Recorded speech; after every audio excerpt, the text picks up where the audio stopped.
232 miles of road, carrying over 40 million vehicles a year. The M6 is the longest and one of the busiest motorways in Britain. 24/7, 365, the M6 is solid every day of the year. Outside Birmingham, it meets 4 other motorways, and keeping them running is a constant battle for time and resources. There are 101 different jobs on this motorway, yet not one motorist is aware of what we do.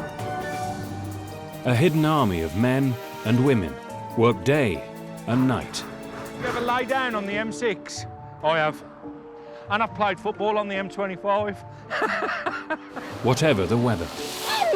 On the M5 you find your money, on the M50 you find the porn. Every day they set out to control the chaos. Right there!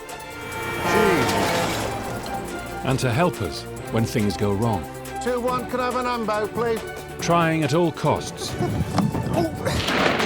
to keep Britain on the move.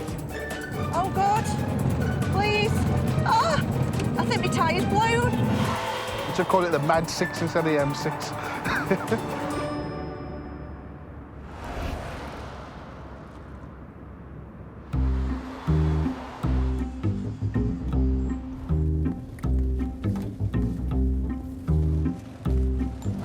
I need the wee, Mummy.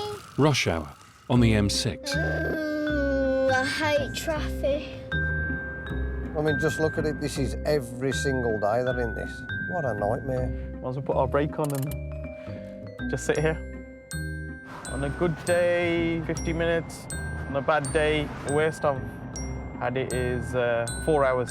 Just to let you know, you've got an abnormal load coming down that arm. Traffic flow across the West Midlands is constantly monitored by the Highways Agency Regional Control Centre. It's difficult to call it a rush hour nowadays.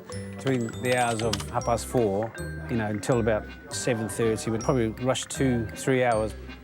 Oh yes, 3 lanes of queuing. That's what I get stuck in this time of night. It's absolute mental. The M6 carries up to 140,000 vehicles a day, double the amount it was designed for. Here we go. Look at the nightmare. It was never built for this many cars. It was never built for anywhere near this amount. 3 kilometres of congestion from a 5-vehicle RTC. And just that stretch alone, you've maybe 5,000 vehicles travelling through there at one time. Probably 50,000 cars stuck in traffic in that rush period. It's ridiculous. Drivers on the motorway, it's a routine that they do every day.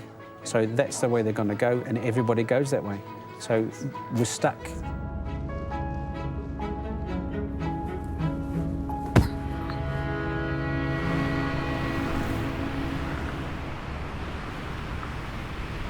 Right, we've just observed a HGV broken down in the running lane there. On the ground, a team of traffic officers tries to clear anything that might add to the congestion. Whiskey Lima 22. 22, this HGV's suffered an offside rear flat, unable to move it. When things go wrong, the control centre must decide how best to keep the traffic moving. He's going to cause a bit of congestion, especially this time of the day. Probably looking at 6,000-7,000 vehicles in 3 lanes trying to get past it. Yeah, Rob, if we need a lane 1, facilitate this tyre change, are you happy for us to put it on? They're asking for a line 1 closure to help getting the HGV moving again. Yeah, not at this point in time. Obviously, we've got severely heavy traffic flow. We've got congestion back to like Junction 4, so no, not at the time being ever. Yeah, no problems, thank you. Just to get one HGV moving would affect hundreds, if not thousands of people, so I can't justify putting a line 1 on for them. It means he's going to have to wait until probably 7 p.m. till the congestion has reduced to an amount where I'm happy for it to go on. Someone's not happy, either the crew or the driver or somebody, but my aim is just to keep the majority moving on the road.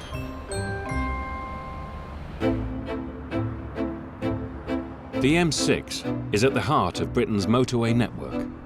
We're on the highest point of gravelly interchange in Birmingham, commonly known as Spaghetti Junction.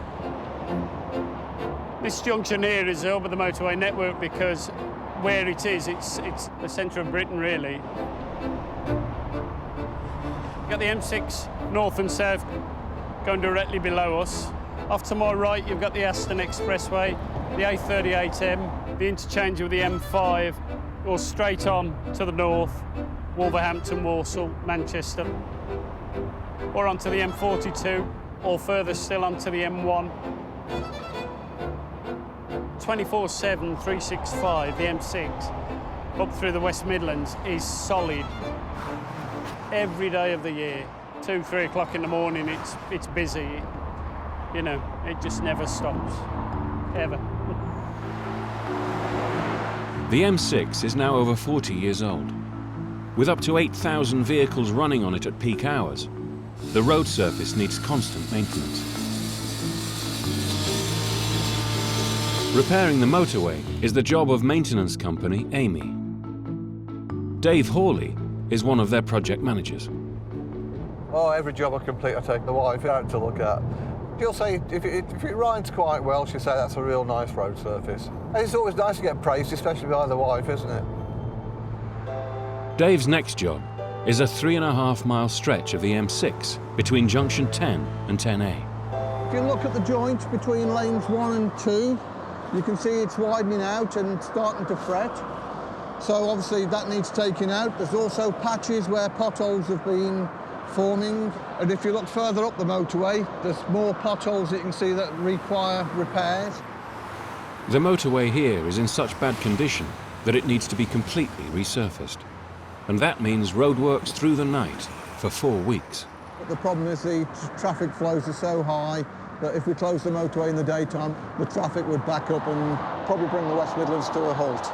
On this project, night work is not the only challenge. We've got residential properties right adjacent to the motorway. They are going to have some additional noise. Is it possible to keep everyone happy? We'd like to think it is. On Murdoch Way, less than 20 metres from the M6, neighbours Jim Sargent and Alan Sanders have some experience of nighttime roadworks. It's just been hectic. From 2008, we've had work day and night, 24 hours a day for at least 2 to 3 years, and it was horrendous. When the workmen are on the motorway doing nighttime work, it's so loud. I mean, you get sleep deprivation. Friday night, they was doing roadworks, all 4 lanes southbound, was at a standstill, and every time the traffic moved away in the lorries, my windows were shaking violently as if it was having a mini earthquake. You know, I mean, I'm on sleeping tablets through it. First of all, you'll hear the thumping of the cones going down. You'll start seeing orange lights flashing. 10 o'clock on the night to 4 in the morning, it's disco time. 5 years ago, Jim and Alan joined forces to make their feelings known to the Highways Agency. This is a record of everything that we campaigned against. News clippings, truck nightmares. We got the DVD, which we took from Downing Street. We took a petition. Mr Brown was in power then. The Highways number is logged in my phone. I complain 2 or 3 times a week, sometimes. It's quite a lot and quite a big farm bill, to be honest. We're doing the northbound carriageway and the southbound carriageway of the M6 between junctions 10 and 10A. Obviously, the main issues are going to be noise because we have issues with residents. Please, in those areas, just keep it quiet. Ask the workforce to keep the voices down and keep the lights, flashing lights to a minimum. If planned can move out the area so the engines aren't running there, please do it. Dave has already heard from Jim and Alan. We've received some correspondence from local residents asking if they can have accommodation so they can sleep. Hello, Mr. Sargent. With work due to begin in a few hours, Dave calls Jim to talk over his concerns. Yeah, there's not a lot of works down by Murdoch Way. I'm still going to have 20 wagons sat outside my house. Well, load up with spoil with lights flashing and engines running and everything else. Yeah, I mean, what would... I don't want to be kept up on the night. I mean, my children are going to be suffering fatigue for school and everything else. I'd rather be placed in some accommodation when you are working outside my property. Yeah, well, I'll have a drive down there tonight as well. Once people hear that a person's been put in a hotel, that everybody jumped on the bandwagon.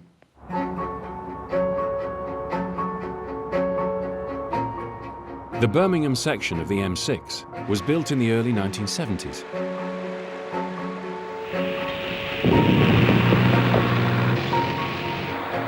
It was designed to provide quick and easy access to the densely populated suburbs of Britain's second largest city. But this access came at a price. Imagine living here. It'd be horrible, wouldn't it? Eh? Absolutely horrible. The whole noise as well, the whole thing bounces. Obviously you can feel it bouncing. Yeah. A constant racket. That's dreadful, isn't it? Hello? Somebody got the washing out there. How brave's that? The M6 was built straight through miles of urban housing, leaving thousands of people living right next to one of the busiest motorways in Europe. The reason I've got the curtains up there is so that we're just not looking out onto the motorway. Other than that, we'd be viewing it all the time. You know, and it's a bit of a nightmare as it is without being viewed. Mr. and Mrs. Croak were already living here when the motorway was built. We didn't even know anything about it. As individuals, they never consulted us. There was nothing you could do about it, actually, because it was government policy, so consequently you had put your mind to it that it wasn't going to interfere with you too much. You wanted me to go to Australia, I wouldn't go. She'd miss her mum.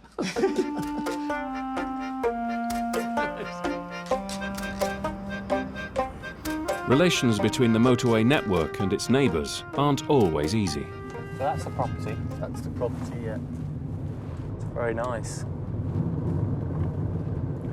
But it was even nicer before they built the M42.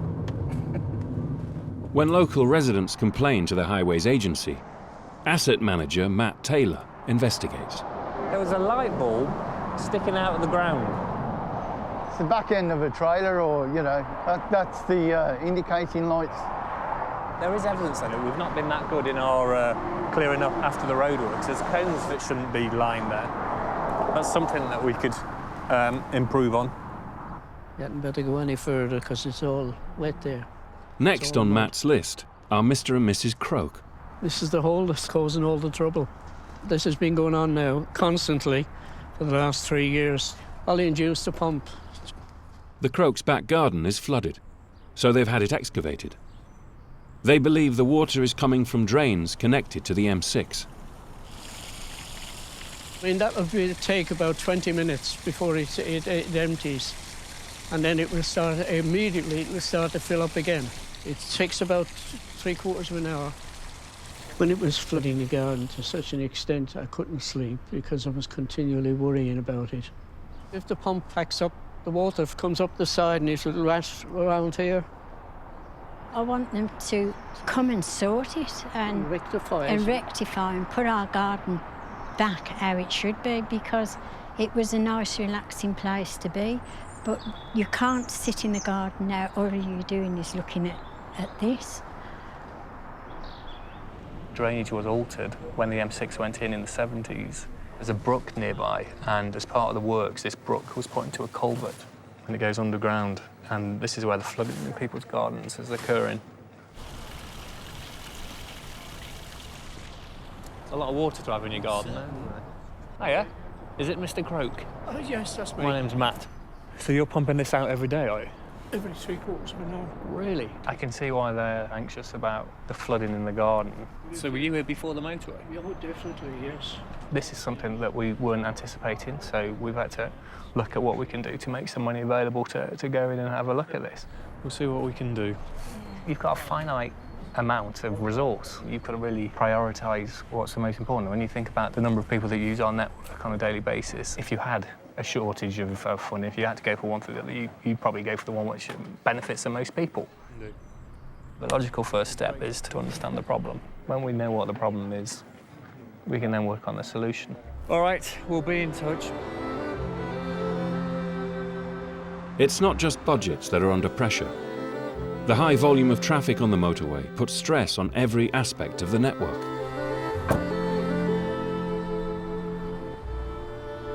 £20. Got it on the dashboard, open up the window, as I pull away it flies out. There you go, some more money there, look. Not a bad way to start the day, finding 25 quid. On the M5, you'll find your money. On the M50, you'll find the porn. But it's not all £20 notes. Plastic bags, coffee cups. I don't know what it is, but all the drivers appear to be on lots of caffeine or alcohol. Someone fancied a can of cider before they get home. The worst part is when you find the bottles of driver-tizer, which is the truck drivers mainly. They piss in a bottle and chuck it over the fence for us to pick up. On a shift, I'd say at least 30 bottles. Either we haven't got enough services or they just got a fetish for peeing in bottles, I don't know. I don't know how they do it. I know they got cruise control and whatnot, but I can't imagine it being easy and safe. Got a bottle of what looks like to be my favourite there. Proper driver-tizer. I think he needs to see a doctor. Some stuff floating around in there. Ugh, disgusting. I got you a bottle of piss here, mate. Some people do decide it's okay to shit in a bag and just lob it out the window. That was one of our colleagues back in the depot. He was strimming and he stimmed through a bag of human shit and it went all over him. If we were to do it properly, all the way down and get every bit of rubbish, even with a full team of 8 blokes, you'd be lucky to do a K a day. It'd take forever. You'll start, and by the time you've done a few K, you need to start again to get the stuff that's been chucked out the next day.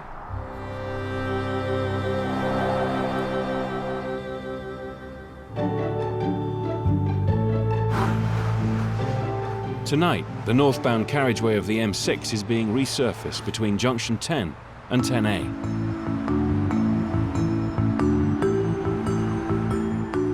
For the safety of the workmen, the entire carriageway must be closed before work can begin. Nobody likes us closing the roads off because where we close it off, they don't actually see where the work's going on.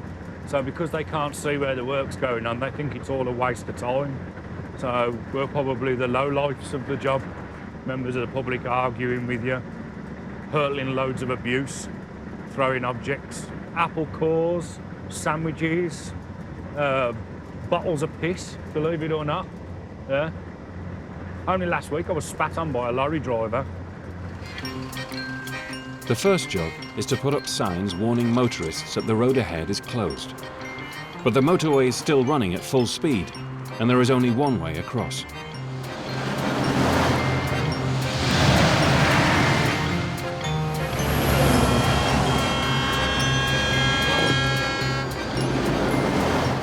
Go, Luke. Yeah.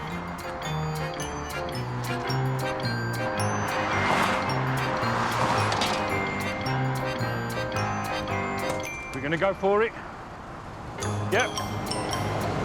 We only get, like, what is it, 9 seconds to run across there. 3 seconds per lane, they say.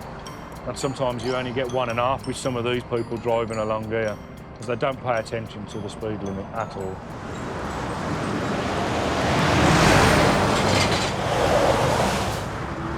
I got hit about 4 or 5 years ago. Car came down, went into the back of the cushion. Another car came down, fishing its way through, came down the rib line, caught me, and hit me about 15 feet in the air. Shattered my L2 in my back in 3 places. What goes through your head before you run across?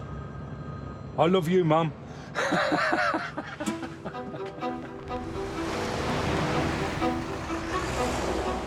While the police hold back the traffic, the crew blocks off lanes 2 and 3, so the vehicles can be funneled into lane 1.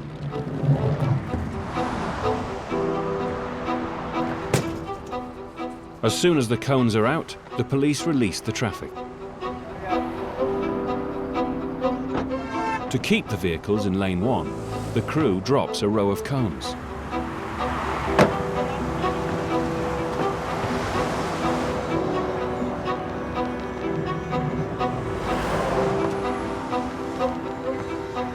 As they approach the slip road, the crew move across the live lane, easing the traffic off the motorway. They all know that it's going to be closed, so they'll just try and squeeze through any little gap that they can.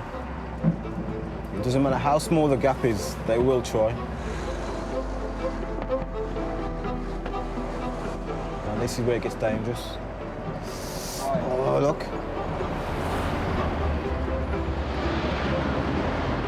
Barely enough room for them to manoeuvre around the barrier, and they're still going to try. Look how quick they're coming. How crazy is that? They're still trying to get through. No way.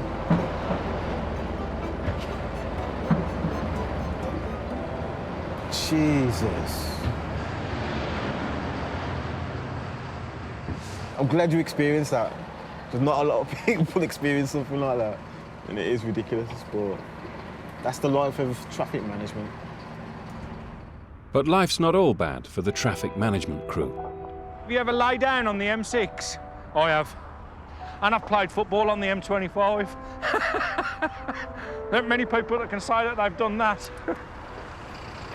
Closure's on. That's it. Fag break. It's 11 p.m.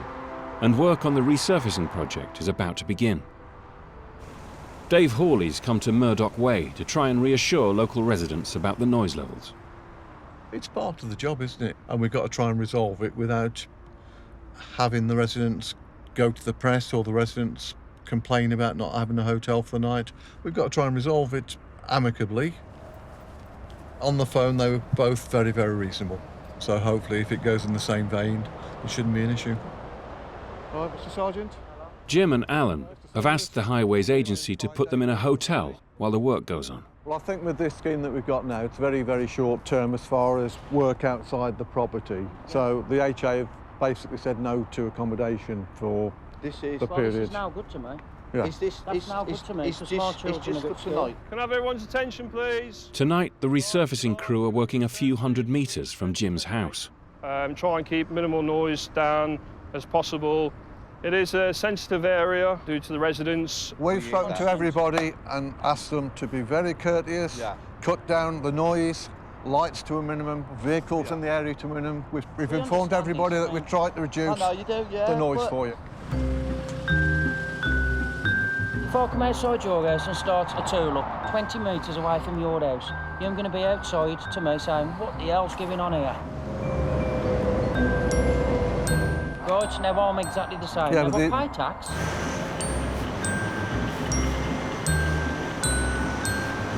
But I'm telling you now, if my children and my wife are woke up one night, I want accommodation. He's saying, look, our argument is now, look, you've got about 10 vehicles now all parked up here, look.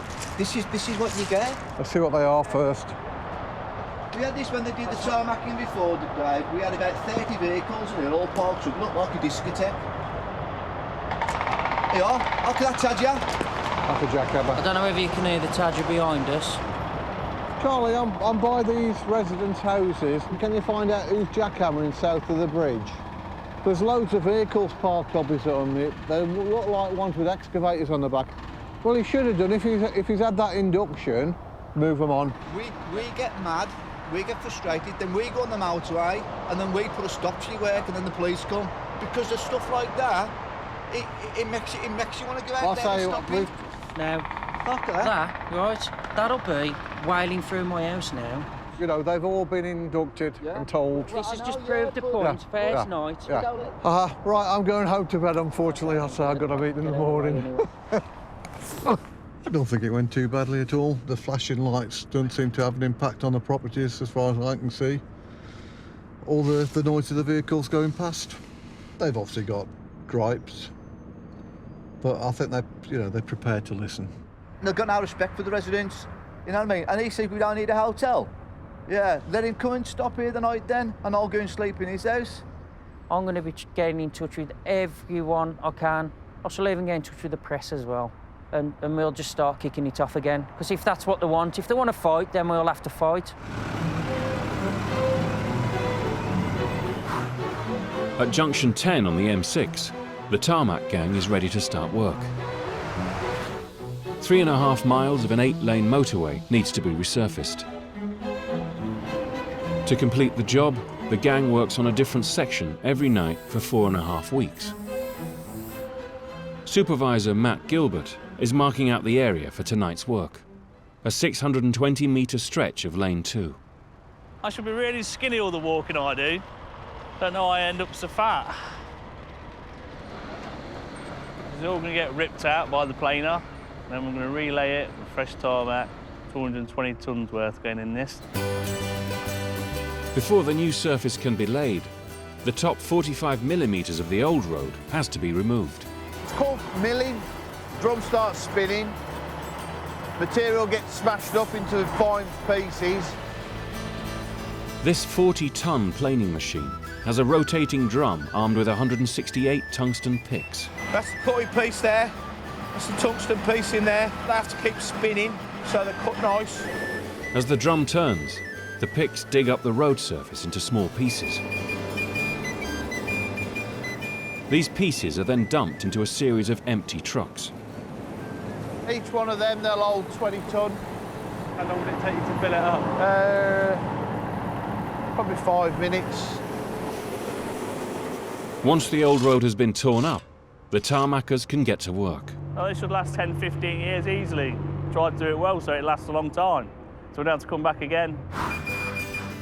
Fresh tarmac arrives at a temperature of up to 180 degrees centigrade.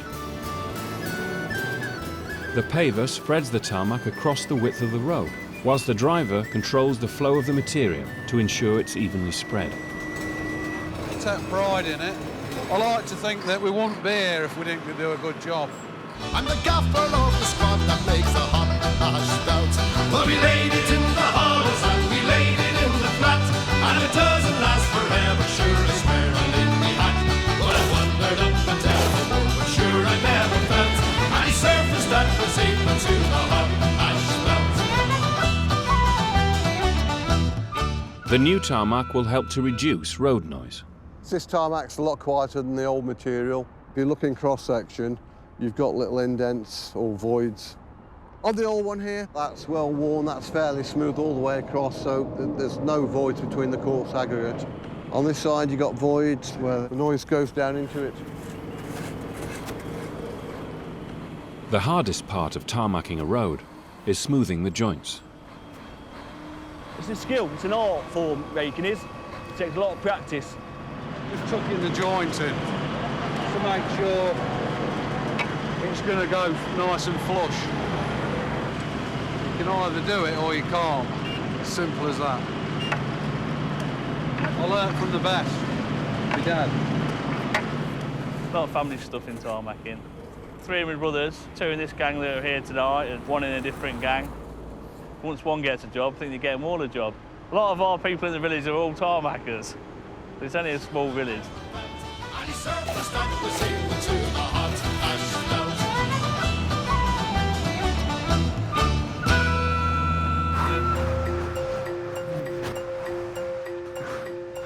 The motorway never sleeps. Just as the daytime traffic is winding down, a new nighttime rush hour begins. All these parcel lorries here that you can see travelling up here now, there's hundreds of them. Within 10 minutes you count 20 or 30 of them. Easily. You know? The M6 is one of the country's busiest trucking routes.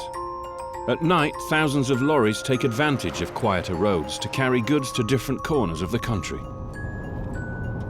Another one there. There's another one there. Hundreds of them. There you go, another one. Yeah. DHL again. DHL again. Not so many years ago, you'd want something, you'd have to order it from a shop and wait. Now you press a button and virtually anything you can think of will be delivered to you. Pair of shoes, new kitchen sink, taps, sellotape, it all comes through the post. Lingerie. Don't we take it for granted, but it's absolutely amazing, isn't it? I do wonder if in 10, 20, well, 30, 40 years, there will be shops. Will there even be money, Ken? Ken and Darryl aren't the only people keeping an eye on the nightly flow of trucks. Can you ask him if he can do a drive-by and see if it is the vehicle that we're interested in? Vehicle looks bell-shaped to me. Okie doke, we'll have that then. Anything's worth having a look at this time of night. A team of vehicle safety inspectors, employed by the Department for Transport, pulls lorries off the motorway for surprise inspections. There are certain vehicles on our roads that I would not want to be travelling too closely in front of. Brake pads missing, insecure and damaged caliper. So there aren't any brake pads on that one at all. Strapped up axle. So rather than stopping to repair it, they just literally lifted the axle up and strapped it up and carried on. Red hot brake disc you can actually see. It literally is glowing red. Ready to go on fire. Inspector Dave Tinsley has found a French lorry with a brake problem. The indications on the dash tell me there's an EBS fault. It's the primary braking system of this vehicle. And that's in red. On the dash, clear, plain to see. His intention would be to go home, probably have it looked at when he gets there. Unfortunately, he's not going to get that far now. For the braking problem, is £100 fixed penalty. Visa card or a MasterCard? The M6 carries trucks from all over Europe. There's not many places that they don't come from. Right, so we've got Hungary here, Germany, a lot of Germans, Czech Republic, Poland, Spain and Portugal, we get a lot from there. Fresh produce, your lettuces, your oranges, apples, fruit. The team isn't just looking for mechanical faults. Some of these are the restricted views to the front. You can have a pedestrian stood 8 foot away from the front of that vehicle and the driver physically will be incapable of seeing them. There's another view to the front. If your kids are crossing over at a school crossing or, you know, God forbid, and you've got one of them waiting to cross, you know, that crossing. Just in the car, and he's drove past him and he's physically seen that the laptop's open and that it's shining, so it's obviously turned on the dashboard. Okay, you speak English? Okay. The reason you are being brought in here is because the laptop is open. It's on the dashboard, and you can see it, and your driver can see it, because I can see it from here. What film is it that's on there? What's the film called? 1970s serial, you know. Oh, a serial. Before you leave here, that will be removed, and there will be a penalty. It's one of my favourites, to be honest with you, a laptop, because I consider it to be very dangerous. I think I can multitask, I'm very good at it, I think, but I couldn't drive this and watch a film at the same time. Somehow he's got this far doing it. First time, you know, this. It doesn't matter, it's very dangerous. Yeah. And it's not just, this is European law. This isn't UK law. European law, this is. All over Europe, France, Belgium, Italy, Spain, all the same. No laptop, no film. Everyone who works on the motorway must take their turn on the night shift.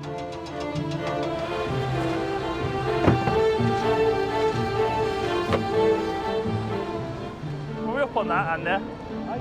We're up on that mark. But with so many vehicles on the M6 during the day, the tarmackers often work at night. We're watching them going home while we're still working away. This is hard, to be fair. You obviously get up, you don't know when to have breakfast or dinner, you know. You're all over the place with how you eat, and it is hard. Home all day on your own, ain't you?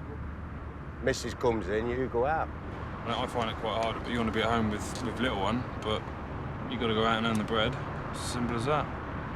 My little girl's 1. I don't know how old's yours? 3. Yours is 3. Yeah, it ain't the easiest, is it? I spend more time with him than I do the missus. We may as well get married. Tonight, Matt has brought something for the gang to cheer them up. So I'm the master chef. There's my 2 quiches I made. So one's bacon and caramelised onion, and mine's mushroom and bacon, because that's my favourite. Hey, up here's quiche, man. You got any quiche? That's for you lot. Do you like a piece? Tarmac enhances the taste of food. I love the smell of tarmac. Some people hate it. Cheers, Matt. Cheers, Matt. Gorgeous, that. You like it? Yeah. Good, isn't it? Yeah, I think I'm famous for my quiche.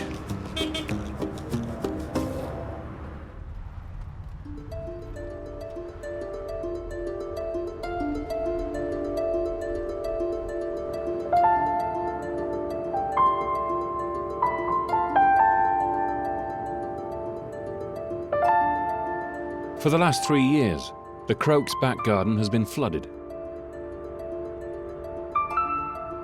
They believe the problem is linked to a drainage system that was put in when the M6 was built. Highways Agency Asset Manager Matt Taylor has sent a survey team to find out what's going on. What would give me the biggest headache would be if the solution involved extensive works, having to put in new drains. But if there's just a blockage that can be removed, obviously that's a much quicker and easier solution for everybody. One possibility is simply that nearby tree roots are blocking the drainage pipe. We're going to do a survey first to see what the actual issue is, what's causing the problems, and then hopefully, if it is roots, we'll root cut it out. It's starting to get a bit thicker now.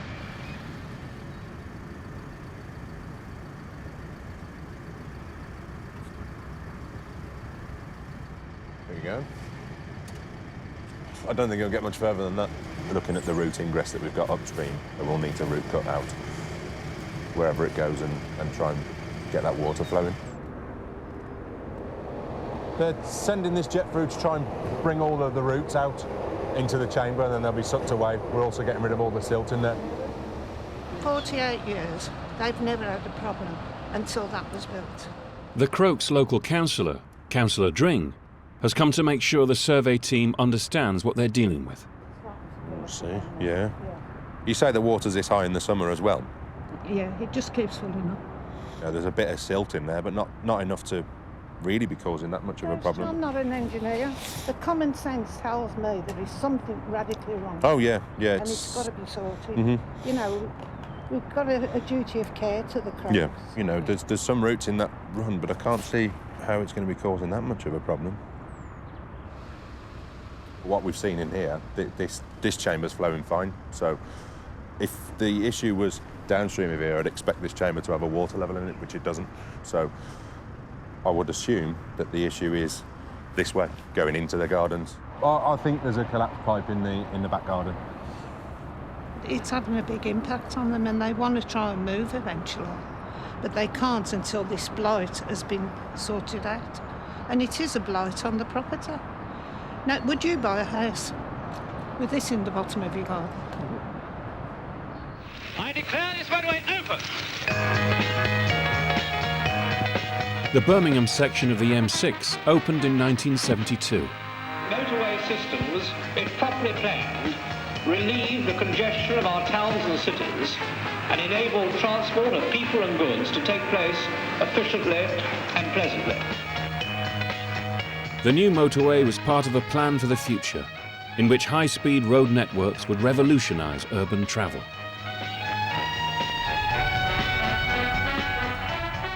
Cars were sold on freedom, and that's what they still sell them on. You look at the amount of adverts, you'll see cars winding around mountain roads, and you never see another car, do you? The ads all portray this wonderful, way, here we go, big smiles on the faces. Then you look across there, I can't see anybody smiling across there. They're all fed up. Today there are 5 times more vehicles on the motorway than there were when it opened. What do you do here, for example, where it's an elevated section, 30 foot above the community? You can't do anything else, you can't add bits onto it. 10 years ago, in an attempt to solve this problem, the government commissioned a private company to build and operate another brand new motorway, the M6 toll. This is your M6 in orange, and this is the M6 toll in the light blue, which takes you around that congested area around here, the Spaghetti Junction, M5, M6. So you've got the option to use the M6 toll. It's nice. It's actually a pleasure to drive up here. Tell you what, Ken, look at this. No rubbish, no nothing. It's the ideal road to be on, isn't it? It seems to be in lovely nick, doesn't it? I've never, ever seen the toll busy or congested. It's a quicker option, obviously, but you'll have to pay for it. Built at a cost of £900 million, the M6 toll charges an entry fee of £5.50 per car. Be careful I don't get on the toll. I've been on there twice already by accident. because not only do you get lost, you also have to pay for the privilege. And that just rounds off a thrill-packed afternoon, that does, I can tell you. Not only does it take me to somewhere I don't want to be, I have to pay to get off it. You do get a lot of the more sportier models on here. Another BM, look. Yeah. Another one. Yeah, Audi, BMW. I'll tell you what, let's play a game. Let's spot the ordinary car and wonder why they're on here. How much does it cost on a toll though? Like, because last time you were like... borrowing money off everyone because I haven't got enough. Why don't you charge to go on the motorway though? Why? Why? Yeah, why? The government want more money. I don't know. Not doing the job it was built for. It should be reducing the congestion around the Birmingham box and helping, people get around it. With M6 congestion still on the rise, the Highways Agency has come up with a radical new solution. They've called it Smart Motorway. Smart motorway now, isn't it? Keep changing the name of it. Don't know why. Managed motorways. Now they've renamed it to Smart Motorways because it sounds better than managed motorways, I think. BBMM. What's that stand for? Birmingham Box Managed Motorway. At busy times, the Highways Agency will increase the capacity of the road by opening the hard shoulder as a live lane. Each lane's got a signal above it. If it's showing a speed limit on it, then you can use that lane underneath that sign. But if it's not showing anything, you can only use the 3 lanes that you're available to use at 70 miles an hour. The hard shoulder will then stay as the hard shoulder. It's going to ease congestion. If you've got 4 lanes running instead of 3, it's going to ease congestion. That's just a fact. When all 4 lanes are running, the hard shoulder will be replaced by a series of pull-ins for vehicles that break down. I do like an hard shoulder. I just think if anything happens to my car and I've got to stop for any reason, that bit there, it's like in my mind that I've got somewhere to go over to. A massive programme of roadworks is underway to convert the Birmingham section of the M6 into a smart motorway. There's always something going on. It never ever seems to finish. But the bottlenecks are the actual roadworks now, which are never ending. During these works, the hard shoulder is blocked off. So in many places, drivers are already adjusting to life without it. Oh, what's going on? What's that noise? What is that noise? Is that my car? Yeah, I think it is. It is? I'm going to have to pull in. Oh no, where am I going? See, where's me? Oh, I feel sick. Oh no. Oh, I do. Oh God. Help, help. I think my tyre's blown. Oh God. Please. Ah! Oh God. I'm going to cause a pile up. Yeah, I've got them on, haven't I? Where are they? You worry me. Oh. Oh God. I feel sick. I just knew this was going to happen. The problem is people aren't educated enough with it. If you don't use it regular, you're not going to fully understand it. Don't do it. I'm going to have 2 Paige. I'm panicking. No, Luke, I haven't got far go as long as I'm just off there. Oh, Lord. No, no, no, come past me. Come past me. Please come past me. Oh, you silly lady, I've got my hazards on. I'm nearly off now. Don't you worry. I'm going to tweet this. Oh, thanks, Paige. I'm going to tweet it. You're that worried? Feel better now. Yeah. I have just rang someone, but they said they'd be an hour. Sorry, it's free recovery. If you just want to come to the side, yeah? Yeah. The free recovery man's just here, moving me off the motorway. I could have just moved over to the hard shoulder and I'd have felt a lot better. But because I got nowhere to move, I got no manoeuvring, it was 3 lanes and that was it. So, really, we need an hard shoulder. But work on Smart Motorway is in full swing. At junction 6, the cones are coming off, ready to open the next section for the first time. "10 miles away, at junction 10, Dave Hawley has been trying hard to keep local residents happy while his team resurfaces the M6. He's had some bad news.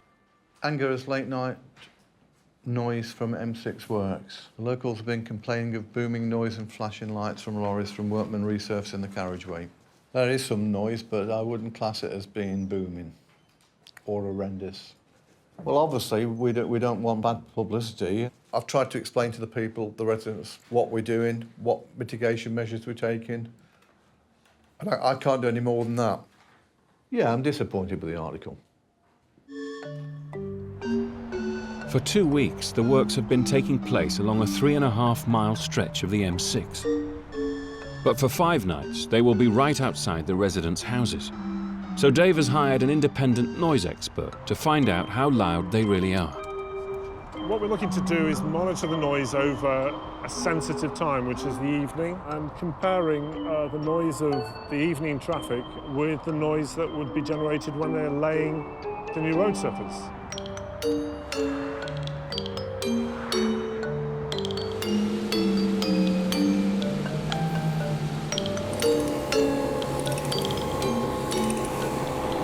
I spoke to one of the local residents prior tonight just to say that we would be working adjacent to his property. I wouldn't say they welcomed it. Oh, emergency, John speaking, how can I help? Hello, John. My name's Mr. Sargent. I've got a complaint. If I was a newt or a badger or anything like that, or a snail from Italy, don't move me. They'd reposition me somewhere, and that's all I'm asking for. Looks like another planer, I don't know. It could be a planer or it could be the road sweeper. Now if this was summer, when you wanted your windows open, could you sleep through that? I mean, I couldn't sleep through that. If you live next to a motorway, you've got to expect some maintenance work on the motorway at some stage or other. It's a little bit of inconvenience for a very short period of time. I've been with enough people whose lives have been wrecked by noise. Sometimes it's not the continuous noise, it's the sudden changes in noise that affect people. He's stopped work at the moment. He's out there and then he started up. It's like a U-boat. It's like a war game. He's gone in silent mode and they're just lying in wait. They're waiting quietly for me to make my next move. I don't understand, what move could you make, Alan? What move can I... Well, I could phone the 24-hour hotline and report them, which I have done in the past, you know. Or I'll just leave it till in the morning and then I'll phone my MP and then I'll get him to sort it out for me. It can feel to some people like a torture. It's awful. They just can't get away from it. You can't escape the noise. That's the problem. It's ain't nice, it's ain't good for your health, it makes you depressed, gets you stressed and everything.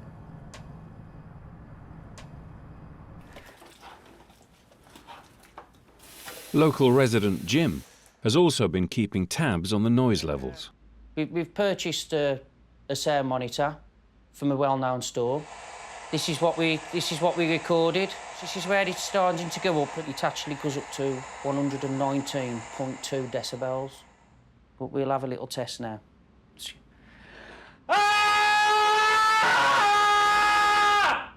That's 102.3 decibels.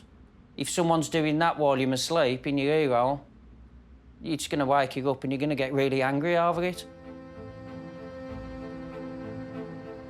I just want them to believe us and to understand that it is unbearable.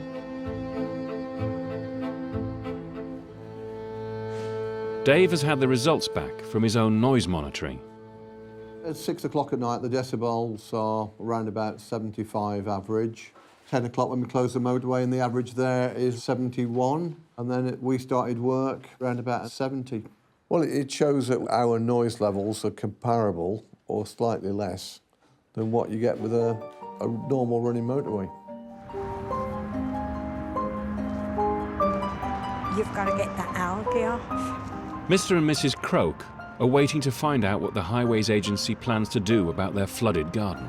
That's awful slimy today, isn't it?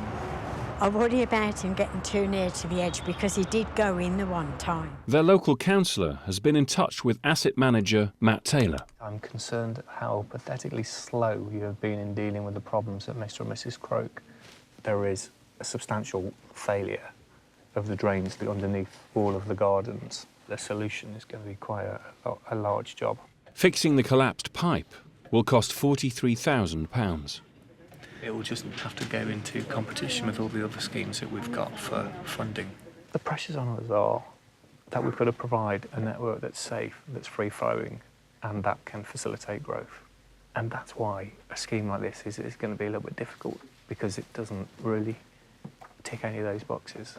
Matt now has to call the councillor and let her know where things stand. Giving you a call to give you an update about what's been going on with Mr. and Mrs. Croak. Now, there's a number of things that could have happened to that to cause it to have blocked. The worst case scenario would be that it's collapsed. So Mr. Croak's just paying the penalty of what's happened further along. Yeah. Timescale, that's what's important to me. Yeah. What I'm looking for now is action. That's what I've got to try and get it through. I've got to promote it against other schemes and make sure that this comes out as one of the priorities. Why should it go forward in a pool when it's a standalone case? I'm going to explore various ways of getting it funded. There are some new ways that are specifically for schemes like this, which don't have a great benefit to the network but need doing. So you're not going to put it in the pool, you're going to do it standalone? We'll give this a good go and try and get this funded ASAP. All right, thank you very much. Thank you. We'll keep in Thank touch. you. Cheers, bye. Bye. They are a priority because they live next door to our network and they're a customer of ours. We'll do it. We'll find a way. Have to. I'd just like a closure to it. It's been a long time now, and we've had enough. You know, you just take it for granted that you can use the motorway, and you don't appreciate what people underneath the motorway are suffering. I wish to God we had moved. In the end, Matt did find the money to repair the drains, so the flood in the Croak's garden should soon be gone.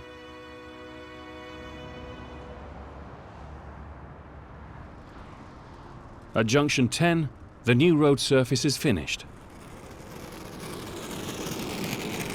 All that's left is for the tarmac technician to make sure the work is up to scratch. This test has to be done at a walking speed. This is a 3-metre rolling straight edge.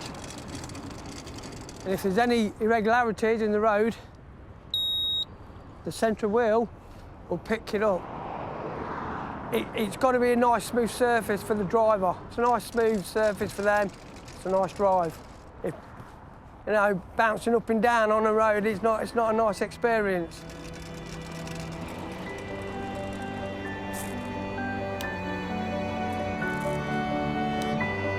$250 metres. Smooth as a baby's bum. A lot of people get upset, don't they, with roadworks. We've closed the M6, but tomorrow when they come that down, it's nice and smooth. They'll think, oh yeah, that's different. That's nicer.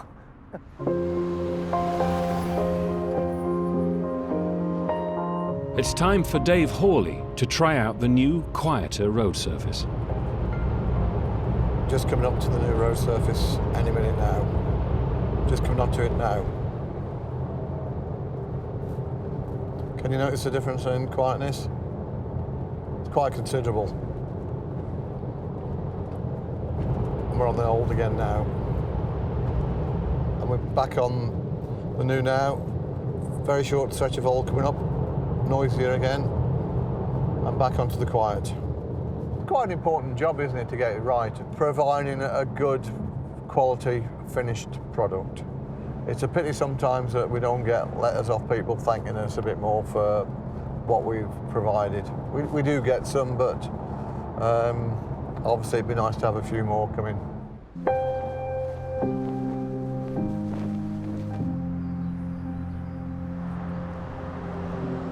What do you think of that tarmac down there? I'd say it made no difference. No. The 5 weeks at the works here turned our lives upside down again. They've done a good job, don't get me wrong, for the drivers. Would it be fair to say it's become a bit of an obsession for you? Yeah. It's, I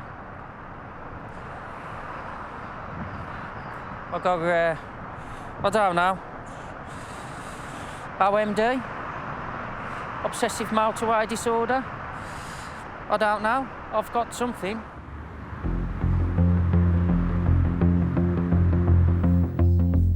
On the M6, a new section of smart motorway is ready to be opened. You do get a good response when it opens, because you could see the actual difference between the congestion. It was non-existent. They will now change and you'll get 4 speeds across the actual carriageway, showing members of the public, and they can use the hard shoulder. Right, Drew, as soon as you're ready. Yep, we'll start opening them up. Echo 22, go ahead of her. Yeah, g'day, mate. Yeah, I'm all yours, mate. It's showing on road now. All the links through the junction are showing 60s now. We're open. 6 to 7. 4 lanes running. There we go. We've actually got 4 lane running. So what I'll do now is I'll get over there. I want to see if anybody follows us. Shall we do it? Yeah, because there's no one on it yet. 60 mile an hour. There you go. This is momentous. Yeah. We're HGV. HGV's seen us in lane 1, and he's gone straight onto it as well. Bang. And I would imagine that's our first customer. I think it's sort of major areas, major built-up areas. This is the future of the motorway.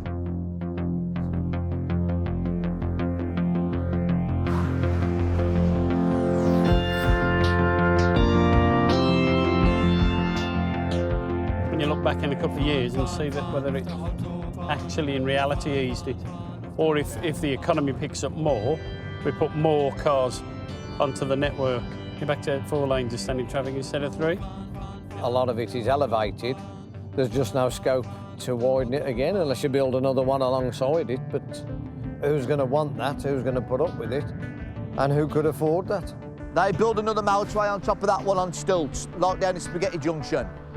It may happen, have a motorway on top of that, on stilts. If that's the case, I'm up.